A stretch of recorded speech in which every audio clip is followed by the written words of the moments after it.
दोस्तों 2026 में अगर आपके पास में पेंटियम ड्यूल कोर प्रोसेसर आप यूज कर रहे हो, पीसी है आपके पास में, आप उसको अपग्रेड करना चाहते हो किसी जीपीयू के साथ में, तो क्या परफॉर्मेंस निकलेगा, उसी के जवाब में ये वीडियो होने वाली है। मान लीजिए ड्यूल कोर यानी कि पेंटियम जी 4560 अगर आपके पास में प्रोसेसर है, यानी कि ड्यूल कोर 7th जनरेशन आपके पास में है और उसको अपग्रेड करते हो। मान लीजिए हम एक अच्छे सस्ते में बेस्ट अपग्रेड करना चाहें तो ग्राफिक कार्ड RX 550 के साथ में अगर हम लोग अपग्रेड करते हैं तो क्या परफॉर्मेंस निकल करके आएगा, वो इस वीडियो के अंदर हम लोग जानने वाले हैं। घंटों हम लोगों ने यूज किया हुआ है, तो अगर इतना लो कॉन्फ़िगरेशन आपके पास में अगर ये ग्राफिक कार्ड लगाते हो तो मजा आ जाने वाला परफॉर्मेंस निकल करके आएगा, कितना वो हम लोग देखेंगे। उससे पहले समझ लेते हैं अगर बिल्ड भी करना चाहते हो, अगर बजट बहुत ही कम है तो क्या बजट होने वाला है। तो ये प्रोसेसर की अगर हम लोग बात करें तो पेंटियम जी 4560 प्रोसेसर है, जो कि आज के रेट में नहीं चलता है। आप ऑफलाइन मार्केट में ट्राई करें, 100 200 300 रुपए में मिल सकता है, कोई जरूरी नहीं है। अमेज़न पे तो महंगा मिलेगा, मैंने लिंक दे रखा है, वहां से आप देख सकते हो। वैसे आजकल यूज नहीं होता, इसलिए ऑफलाइन मार्केट में आपको ठीक ठाक प्राइस में मिल जाएगा। बाकी रैम की बात करें तो रैम हम लोग इसके अंदर यूज कर रहे हैं 8 GB ईवीएम की तरफ से आने वाला, इस पर हम लोग ट्राई करेंगे। वैसे 16 GB करेंगे तो और भी बेहतर आएगा, दोनों ही 2 चैनल यूज करते हैं तो और बेहतर परफॉर्मेंस निकल करके आएगा। प्राइस की बात करें तो ये 1000 रुपए के आसपास में मिलता था अपने समय में, लेकिन अभी इसका प्राइस हाई है। आप जाकर के डिस्क्रिप्शन में लिंक है, देख सकते हैं। इस पर जो हम लोग मदरबोर्ड पे लगा रहे हैं वो है ईवीएम की तरफ से आने वाला H110 मदरबोर्ड पर हम लोग यूज किए हुए हैं। डायरेक्टली SSD हम लोग यूज कर रहे हैं, 250 GB का WD का ग्रीन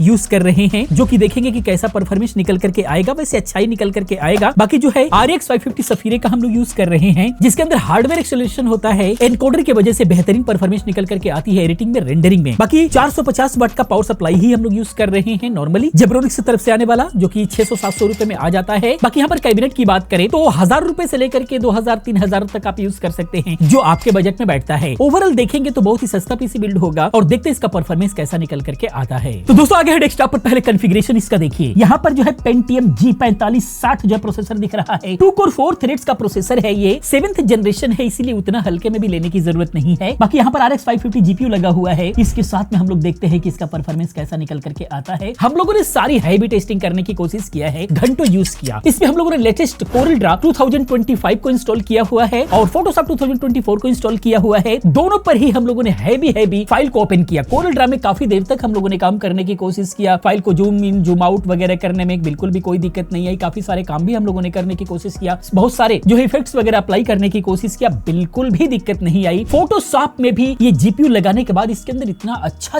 जान आ गई है कि फोटोशॉप में भी, जो कि iGPU के साथ में बिल्कुल भी रन ही नहीं कर पाया, जो कि इसके साथ में अच्छा खासा जो है हम लोगों ने वर्क करने की कोशिश किया, जो कि हुआ है। यानी कि एल्बम वगैरह डिजाइनिंग भी आप करना चाहो तो कर सकते हो। फोटोशॉप कोरल ड्रा मिला करके आप एक ग्राफिक डिजाइनिंग भी कर सकते हो। ये ग्राफिक कार्ड लगाते ही इस सीपीयू में बहुत ही जबरदस्त जान आ गई है, तो आप बिल्कुल इसको अपग्रेड कर सकते हो। साथ में ऑनलाइन हम लोगों ने कई सारा टास्क ओपन करके रखा, 4K की वीडियोस वगैरह प्ले करने की कोशिश किया, सब कुछ बिल्कुल भी स्मूथली चला है। अब बात आती है वीडियो एडिटिंग की, तो चूंकि 7th जनरेशन का ड्यूल कोर है, RX 550 हम लोगों ने लगाया है, तो वीडियो एडिटिंग भी बनती है, चेक करना। तो प्रीमियर प्रो को हम लोगों ने ट्राई किया, तो प्रीमियर प्रो के अंदर जो है अच्छा खासा जो है परफॉर्मेंस निकल करके आया है, वीडियो एडिटिंग में कोई दिक्कत नहीं हुई। रेंडर की बात करें तो रेंडर में भी अच्छा खासा जंप देखने को मिला है, CPU बोटलनेक हो रहा है, फिर भी काफी अच्छा खासा हैंडल किया है। 11 से 12 मिनट की वीडियो रही है, उसको रेंडर में जो है 6-6.5 मिनट के आसपास लिया है, जो कि ये बहुत अच्छा माना जाएगा। तो ये तो रहा प्रोडक्टिविटी। ग्राफिक कार्ड लगाते ही बिल्कुल इसके अंदर एक तरह से जान आ गई है, लेकिन गेमिंग में क्या, गेमिंग के लिए देते हैं आकाश को, उसके बाद मिलते हैं, कंक्लूजन की बात करते हैं। So hey guys, welcome back, वापस आ चुके एक और गेमिंग टेस्ट लेके। फालतू में टाइम वेस्ट नहीं, सीधा हमने चालू मारी है GTA 5 का एनहांस वर्जन, जिसकी सेटिंग हमने रखी है मिनिमम पर। FSR 3 हमने यूज कर रखा है परफॉर्मेंस लगा के, और फ्रेम जनरेशन भी हम लगा रखा है FSR 3 का ही, मतलब AMD का ही। और अगर इसमें GPU यूसेज की बातचीत की जाए तो बहुत ज्यादा ऊपर नीचे आप अपने हिसाब से देख लेना। GPU यूसेज इसमें हमारा 100% है, CPU टेम्परेचर हमारा 55 डिग्री सेल्सियस, रैम यूसेज हमारा 6.5 GB के आसपास है, थोड़ा ऊपर थोड़ा नीचे चलता रहता है। और जो FPS हमारे वो मैं 50+ कह सकता हूँ, मतलब 50 से नीचे नहीं जा रहे, इसमें मैं 50+ कहूंगा। कभी कभी तो 60+, 70+, 80+ भी चले जा रहे हैं, बट मेनली जो हमारे FPS है वो 50+ है, जो कोई भी दिक्कत नहीं करेंगे, आप लोग आराम से इस पीसी में GTA 5 खेल सकते हो। बाकी इसके बाद हमने चालू करी थी हॉगवर्ट्स लेगेसी, जिसकी हमने सेटिंग्स रख दी थी मीडियम पर, और FSR 3 हमने अल्ट्रा परफॉर्मेंस पर लगा रखा था, फ्रेम जनरेशन भी हमने इनेबल कर रखा था AMD का ही। बाकी अगर स्टैट्स की बातचीत की जाए तो GPU से 100% है, CPU से 100%, CPU temperature 50 to 55 degree Celsius के आसपास हम बोल सकते हैं, रैम यूसेज हमारा 7 GB के आसपास है, और FPS की अगर बातचीत की जाए तो बहुत ज्यादा ऊपर नीचे है, आप अपने हिसाब से देख सकते हो। बाकी काउंटर स्ट्राइक 2 की अगर बातचीत की जाए तो सेटिंग्स हमने मीडियम पर रख रखी है, और अगर इसमें GPU यूसेज की बातचीत की जाए तो बहुत ज्यादा ऊपर नीचे है, आप अपने हिसाब से देख के मैनेज कर लेना। अगर CPU यूसेज की बातचीत करें तो लगभग